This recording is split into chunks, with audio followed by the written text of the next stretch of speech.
Shedon, ada penampakan menarik yang terlihat dalam rekonstruksi kasus pembunuhan Brigadir Nofriansyah Yosua Huta Barat atau Brigadir J.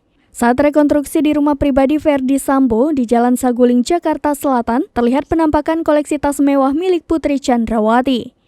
Putri Chandrawati menata tas mewah miliknya di sebuah lemari atau yang kini tren disebut walk-in closet. Tak begitu banyak yang terekam saat rekonstruksi, namun ada satu tas mewah yang diduga keluaran Bottega berwarna merah cukup jelas terlihat. Diketahui tas kecil berbahan rajut dari kulit Intrecciato Nappa dibanderol dengan cukup mahal.